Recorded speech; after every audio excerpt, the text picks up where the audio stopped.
Jeff, what's going on? Welcome to Let's Talk About It. Welcome to Let's Talk About It. I got Jeff Lindor in the building. Thank you so much for having me, man. Yeah, man, coming from Brooklyn out here. So what is Gentleman Factory? Everybody wants to know about it. I know what it's about, but I need you to voice the powerful things that you got going on when it comes to community and Gentleman Factory. Yeah, right. So it's really a premier network for professionals, right? And it sounds very simple, and it really is, right? So it's like, where do Black professionals go? Where are the physical spaces where we could go to have conversations about fatherhood, about parenting, about investments, about grooming, about, hey, Valentine's Day just passed. Like, I didn't know where to get my wife or my significant other, right? So physical, like community, right? Community, right? Okay. Because we're just so isolated, so we need physical spaces for us to go to. Which, when you speak about physical places, where are you located currently right now? So we're in Brooklyn, right? Yeah, Brooklyn, right. Yeah. So we just opened up a really nice barbershop speakeasy location in Bed-Stuy. I love it. I love it. Yeah. And then, do you have potential, or are you just waiting to see how this happens first and then move on? Well, I mean, so the goal is to franchise the model. Correct. Right? So we're looking to open up Gentleman's Factory locations all across Earth. I was in Paris over the summer, just really doing market research there. You know, we're looking to scale this model everywhere, man. I love it. You know, I always feel like when you go someplace where people look like you and feel the vibes like you, it for some reason, you get that energy and you want to just empower whatever you got going on in life. So I think this is I know it's the best place to be, right? You're the reason I'm doing things what I'm doing today. I want to give you the flowers right now because when it comes to outreach, and you was like, Jimmy, now you can't keep stuff to yourself. You got to let the world know what you're doing, because anybody you speak to can give you some type of ingredients to grow your platform. Absolutely. So thank you for that. I appreciate you. Thank you, man. So I met Jeff a couple of years ago. He came to Prudential. Was it Prudential? Newark. He was in Newark at the airport. We came and we were talking. A couple of other brothers were there, and I was just blown away what Jeff was talking about. And being Haitian American, it felt like, you know what? I need to see this. I need to feel this. And ever since then, my foot has been on the throttle. I'm like, yo, I'm going all the way. And as long as I have Jeff and cohorts around me, I'm gonna be where I need to be, right? Because the brotherhood is really deep. And sometimes when you go through certain things, you just don't know what the answer is. And going someplace where you know you can get the answers, Gentleman Factory definitely fills that void. So thank you again for having that, man. The power of community. The power of community. Yeah. So Jeff, when they're talking about power of community, what does social capital mean to you? Social capital means who can you call when you are in need.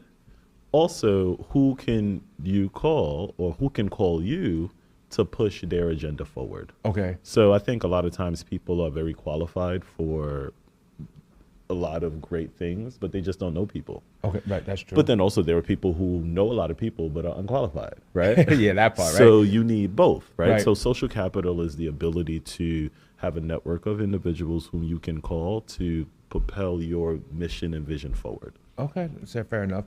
So what are some of the challenges that some face when they're involved with Gentleman Factory as far as conversations? Because I know, it's, not to get too political, right? Yeah. I'm pretty sure there's some hot topics when it comes to what's right, what's wrong, or how one feel, or how things should affect the community. How do you massage some of that thought process when they're in the element? Really good question. I mean, especially politically, right? So we just had a huge presidential election, you know, a couple of months ago. And not everyone at Gentleman's Factory is a Democrat. Not everyone is Gentleman's Factory is a Republican. Not everyone. So we're representative of the Black experience because we're not a monolith. People have the freedom to believe and choose however way that they want to live their life, right? What we do is really just curate experience and curate a community where, one, it's safe for you to discuss and talk about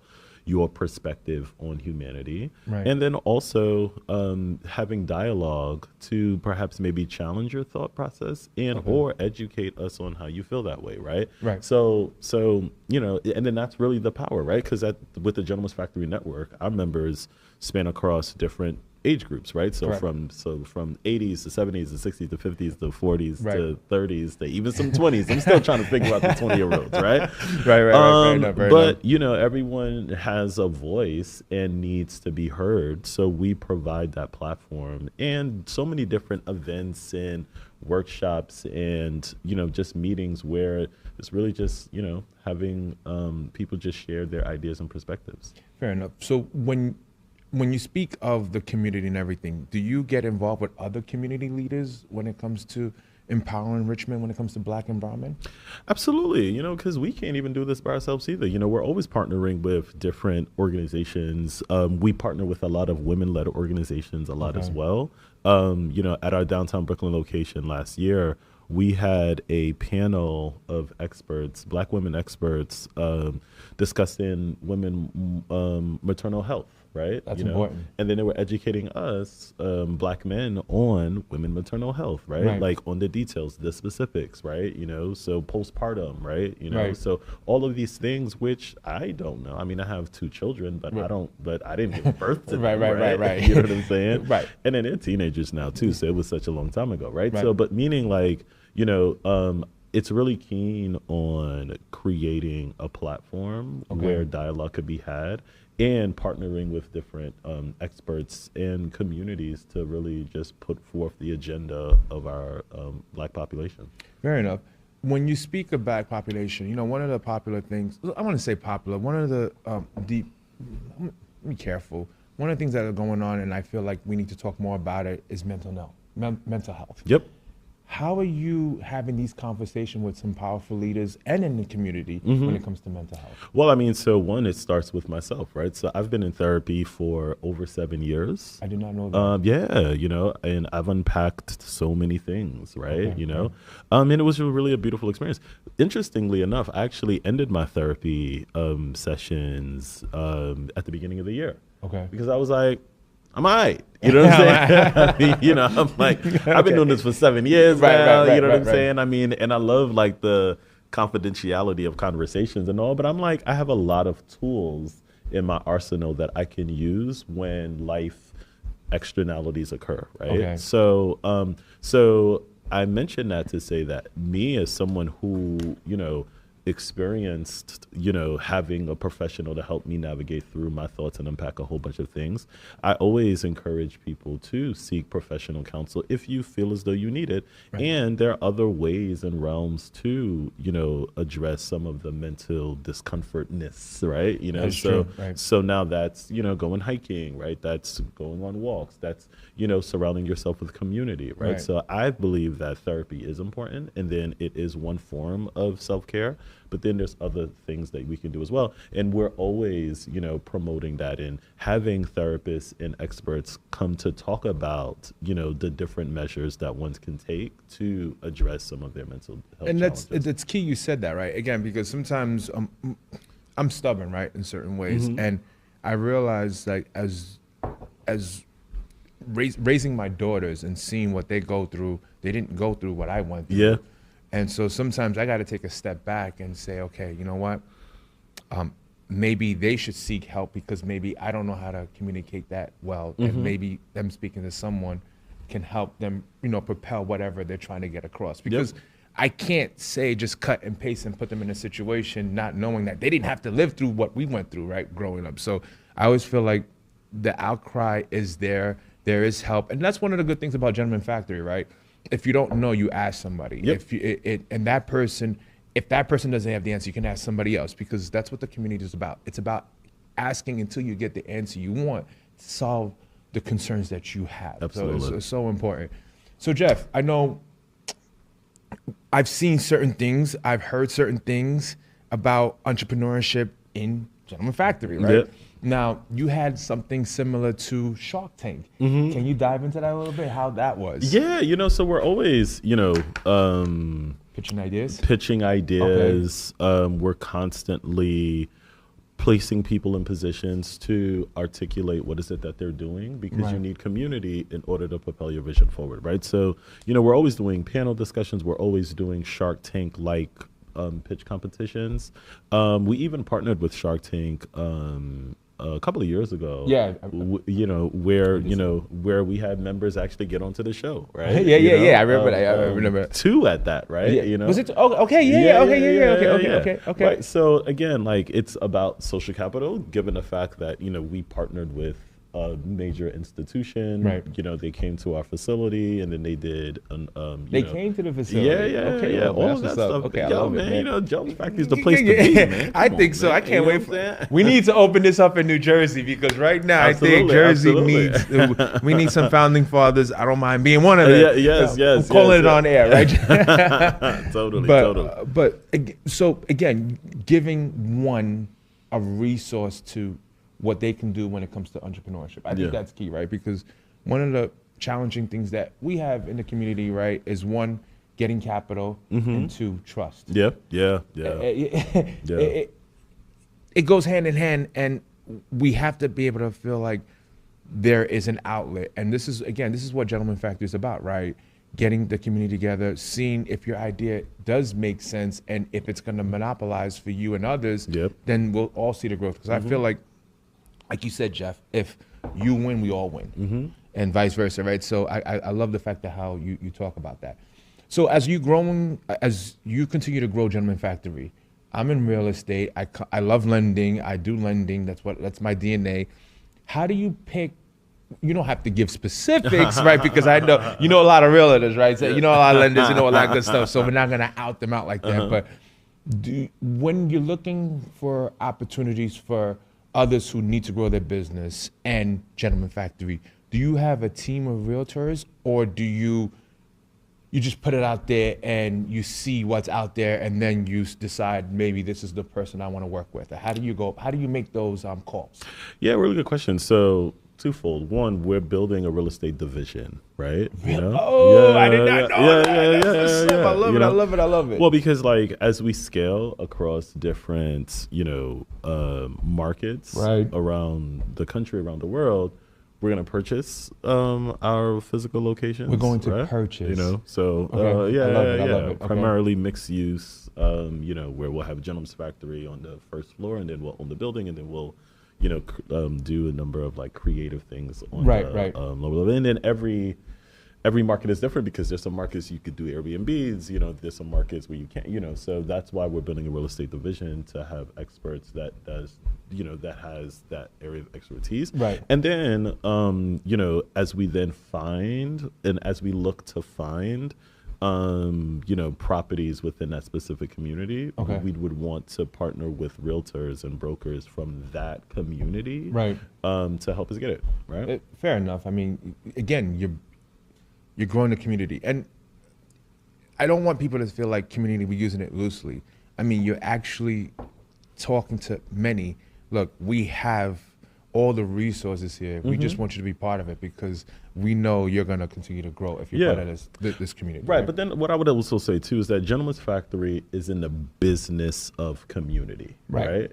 So literally, even the way that we open up locations, we get investors from that specific community to invest into that specific location, and then we co-own that location together, right? So then as we go into different markets, as I said before, we'll find realtors and brokers from that community to get that commission, right? Fair enough, when we look at particularly the black dollar and how it leaves our community rapidly, we're creating structures where, we're doing business with each other, right? In a very, elevated, ethical, very structured way, where we hope that other people can replicate, right? So that's really kind of that's the key, right? Yeah, that's the key. In addition to the social capital, in addition to the great work that we're doing in the community, we're also in the business of community. So speaking of that, how's your personal journey shaped Gentleman Factory? Really great question. I mean, so I was born in Haiti, right, and I came to America in the late '80s. So I was essentially raised in Brooklyn, right? And, you know, I've always had really great jobs. You know, Haitians, you know, like it was, what is it? The L'école l'Église, right? Yeah, right, church, right. school, Right. And, you know, my parents really set me up in a really great way to give me the discipline, the structure, the ambition, and the level of high expectations that I just had to meet.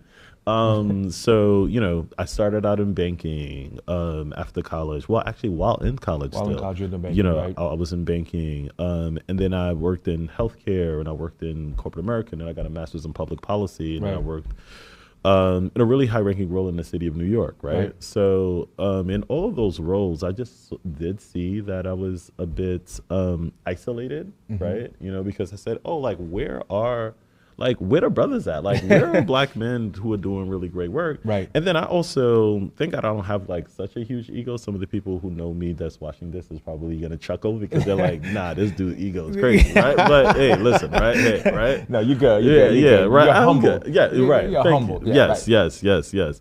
But what I would say though is that when I was in those spaces in corporate America or in government, and all the places I was, I then said, why am I the only one who looked like me in these spaces? And then I had to say, hey, like, I'm not like a superhuman black person, right? You know what I'm saying? Like, I'm, you know, smart. I'm very qualified to be here, but I'm not the only qualified black person to be here. So then I did see a disparity, and I also did see, you know, just me feeling isolated. So that's what then led me to ask the question, where do black men go to share ideas, to talk about, you know, for self-development? And there's a lot of books and there's a lot of teachings, but like, are they really, you know, bringing forth my black experience into the equation? That's very important. Your black experience. If you don't know your black experience, how do you feel comfortable in your own skin? That's key. But then also, you know, like if I'm in graduate school and then I, you know, hear a talk from a tech founder or a talk from a very wealthy individual, and then we're asking him or her the question, oh, how did you get started? And then they say, yeah, you know, so I was just able to, like, you know, like in my like garage, we were working out of, in my mind, I'm like, oh, y'all had a garage? Yo, y'all had a garage? Yo, I grew up in the hood. So y'all had excess space? You know what I'm saying? Right. And then you didn't have a family living in that garage either? What? Wow. You know what I'm saying? Like, so y'all just had space? Yo, what? Right? So now that's one. That's so relevant. But then also too, it's like, you know, them saying, oh, like they were able to, you know, get an initial investment from friends and family for like, you know, hundreds of thousands of dollars, for which, you know, many in our community are in position that way to have that level of liquidity to just then, like, you know, put out $50,000 into an idea that hasn't really been tested and proven, right? So it's like, you know, those are the things that I just saw where there was a disconnect, and where it's like, where are the spaces that can actually speak to the specifics of our experiences? And our experiences are vast, right? Because I even had to learn that, hey, like, what do black men need? I'm an immigrant. I am a, you know, father of two, right? You know, I'm an entrepreneur, and, you know, I've done pretty well, right? Even before Gentleman's Factory. So I didn't want to create a world or a reality where I just thought that, oh, like, I made it so you can make it too. No, I literally have been and continue to study the black male experience because it's constantly evolving. You're always learning. Always learning. And what I love as you speak about it, right? You talk about, you did finance, you did healthcare, you did governmental, and you felt like every part of that journey, it was like, you know what? I could be the wife of many. And this is what it is. So I appreciate that journey, man. I mean, it's not easy to believe in yourself, right? Because you believe in yourself and you have to have the confidence to be like, yo, I'm gonna do it. And back then it was a little different because you didn't have that push. Like today we have social media. I mean, it's elevated our voice, right? But back then when you were doing it, we had Discman back then, right? Of course, absolutely. You had to trust or believe that it was, if I do it, I'm gonna get it. Now, I mean, what you see, we see the highlights of us celebrating the cigars. We see all of that, but I promise you, how Jeff got to that level, there was some nights I'm pretty sure he did not sleep. Oh my God! The family came through. I mean, there was just too many. There were plenty moving parts that got you to where you are today, and you're still doing more. Right? It doesn't stop. Right? I love how you took that journey. I mean, recently. He's on Wikipedia. Yeah, I mean, hey. Jeff is on Wikipedia. That's big. Yeah, God is good. That's big. That's big, right? So I appreciate all the knowledge and the growth that you, especially when it comes to Black and brown men, right? You bring in to community. Let me not forget women too, right? Yeah, absolutely. Because, you know, I have daughters and I got the missus. So yes, yeah. I'm gonna be like, you always talking about men. I'm like, nah, let it be my time right now. This is our time. This is our time right now, right? Right. Absolutely. So Jeff, with everything happening, right, how do you see Gentleman Factory 5-10 years from now? You pretty much answered some of it, but elaborate a little bit more. I mean, so what I would see is that, you know, like it's a massive franchise, right? You know, where... Speaking of franchise, I had someone yesterday, Kika. Okay. Kika, she's into franchising. She's actually giving sponsors, she's giving grant up to $5,000 if you enter by February. And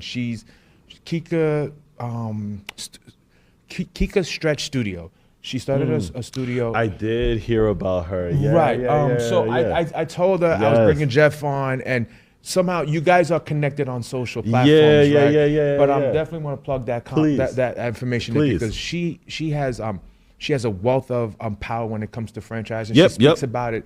Ongoingly. Yeah, like I think I DM'd her. Oh, you did? Okay. If I'm not mistaken. I'm gonna make the group text happen right now. Please. This is happening right now. Make sure that he does it too, right? Yeah. But yeah, I mean, so like we are piloting a franchise model, where, you know, we want to have Gentleman's Factory locations all across the world. Right.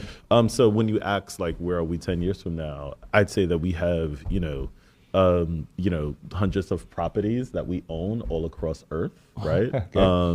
You know, Earth, right? Earth, not the United States. Earth, right? Earth. Keyword, right? Totally. That with all of the social capital that we've accumulated and with the membership population, that we, you know, do see the wealth gap, you know, shrinking. We would say.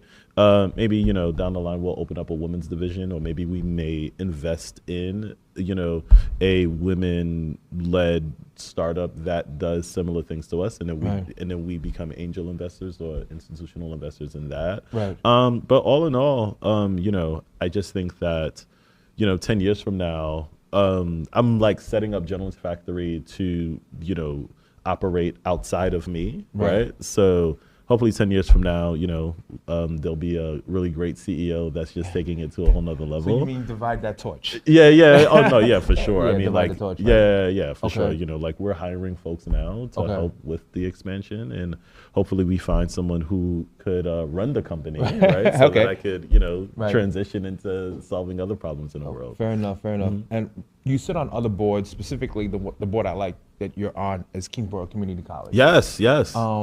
I love the fact that you take the time, you go from inception, right? You don't have to go to 4-year school. We can start here. Yep. And if you have these core requirements when it comes to education, it can take you anywhere. Yep. It can take you to grad school, bachelor's in science and grad school. So how has that been for you, right? Because I'm pretty sure sometimes you go into it, you're like, man, I'm actually here. I'm sitting on this board at Kingsborough Community College. How's that like? How do you feel, man? Like, yeah, well, I mean, so I'm honored to be on the board of the Kingsborough Community College because I'm an alumni of Kingsborough, right? So I started out in community college, right? And Kingsborough plays a special place in my heart because I was figuring out life during that time, which is many for most. Because sometimes people are like, you have to go to college. No, you can go to 2-year college and get the basic things and still do what you want to do. No. You're still figuring it out, right? Absolutely. I mean, so shout out to Kingsborough. You know, so I started out at Kingsborough Community College. Shout out to CUNY. Like, and then I eventually got a bachelor's, and then I got a master's, and then and I call myself a nerd, right? Because I love intellectual curiosity. But it started out at Kingsborough, so it's full circle now for me to serve on the board of trustees there, and just seeing all of the great work that they continue to do, and me just playing a role in that. It's just one of my biggest honors. I love it. And I also saw, was it a while ago that you was in the Bronx? You was helping a couple of brothers. I'm probably butchering this, but I think you went to a barbershop. You was talking about something. I completely forgot. I'm butchering it. Man, we always got a lot of really great things happening, man. Like we're like in dozens of schools throughout the city, all of that stuff. So, and then we're in a couple of schools in the Bronx too. So maybe that's what that's what I saw, right? Yeah. Man, Jeff, I'm honored that you came on the Let's Talk About It podcast because look, you're a busy man and I know you have a lot going on, but the fact that you took the time to talk about the moments of getting to where you're at today and how you continue to help the Black and brown community when it comes to finding mental health, entrepreneurship, and just being who you are, right? Because I always feel like the more you read about who you are, the better you feel like comfortable within your own skin. I don't mean it in the way of like, oh no, we're not Black. I'm just saying we are, but every time you learn more about what we've done in the past, it just enriches like, I'm all there, right? I am who I am, and I'm not going to change, right? And we see that right now more than ever, right? The community is changing. Like more people feel free about themselves, right? When it comes to dressing, the hair, like everything about what we're doing. I just love it, and thank you again for coming on the Let's Talk About It. So Jeff, if someone's looking for you, someone needs your skills, someone needs your everything, where can they find you, man? Well, what I would say, just to end off what you were saying, that if you do not define who you are, you will allow other people to define you. And when they define you, they'll use their own definition. So I employ everybody to define who you are so that then you can walk outside of your house with the mandate of greatness, right? So, like and Jimmy, thank you so much for having me. Thank you. You can find me, my Instagram is Mr. Community NYC, so it's MR Community NYC. Gentleman's Factory, it's gentlemansfactory.com. We have an amazing location in Bed-Stuy, Brooklyn, that we just opened up. So it's a barbershop speakeasy. So if you need a new barber, that groom is important. Yeah, like that place is to be. Okay. You can come by, grab a drink. We have a really nice outdoor space. You've been to this space before, right? So we have a lot of really cool things happening, and that's where you can find me. So just Google Jeff Lindor, and all my stuff is there. All right, thank you, man. So everyone, if you're looking for this great content, this great conversation, you can find it on your favorite platform, wherever you use. It's Let's Talk About It by Jimmy Mortgage, Jimmy Joseph. I'm all around. Again, Let's Talk About It, Spotify, Amazon. I mean, wherever you want to go, I'm there. Again, thank you so much, Jeff, for hopping on. Let's talk about it, man. Let's get it, man. Appreciate it, man. Thank you, man. My man. Awesome, man. Thank you so much, man. All right. Hey, listeners, are you looking to improve your home comfort and save on your energy bills? Let's talk about Seal Power. They've been awarded Energy Star Sustained Excellence Award, seen on Good Morning America, the New York Times, and World News. Seal Power is dedicated to keeping your home cozy while saving money. Check out their website for tips and incentives and more at CIELPOWER.com. Stay comfortable and save with Seal Power, where comfort meets efficiency. Follow them on Instagram for updates and more, and Let's Talk About It as well. Thank you.